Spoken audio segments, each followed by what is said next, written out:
তাই আল্লাহর মতো আর একজন আল্লাহ নাই, দুইজন, পাঁচজন, 10 জন আল্লাহ নাই। আল্লাহর কথার কোনো গুয়া মাথা আমি কিছুই পাই না। নাউযুবিল্লাহ।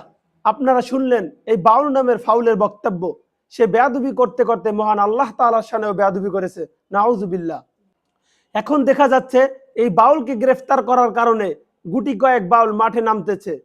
সরকারকে বলবো তাকে গ্রেফতার করেছেন, ভালো করেছেন, সেজন্য আমরা ধন্যবাদ জানাই।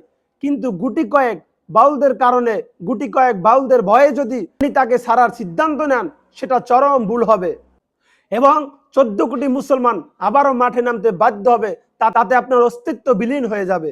অতএব আমরা বলবো তাকে ছেড়ে দেওয়ার সিদ্ধান্ত বাদ দিয়ে অতি তাড়াতাড়ি কিভাবে তাকে ফাঁসির মঞ্চে উঠানো যায় সে ব্যবস্থা করুন।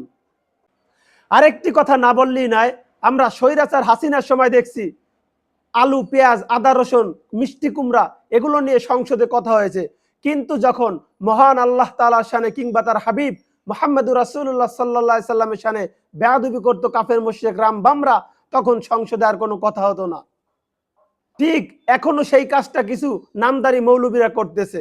আমি নাম ধরেই বলি, বাংলাদেশে বড় একটি রাজনৈতিক দল জামাত ইসলাম, সেই দলের আমিরের এ ব্যাপারে কোনো বক্তব্য নাই। এমনকি সেই দলের চেলা চামুন্ডা যেগুলো আছে, বুদ্ধি প্রতিবন্ধী আমির হামজা, আবুল বশর, ফখরুল, মোল্লা নাজিম, এই বক্তাগুলোর মুখে এখন তালা। এরা গণভোট নিয়ে নির্বাচন কবে হবে কি হবে না, অথবা পিআর নিয়ে মুখ খুলতে পারে, কিন্তু মহান আল্লাহর শানে বেয়াদবি করা হয়েছে সে ব্যাপারে তাদের কোনো বক্তব্য নাই। কেন এ ব্যাপারে তোমাদের বক্তব্য নাই কেন, জাতি তা জানতে চায়। আমার তো মনে হয় দুটি কারণ। প্রথম কারণ হলো তারা পশ্চিমা আব্বাদেরকে খুশি করার জন্য যা মনে চায় তা করে।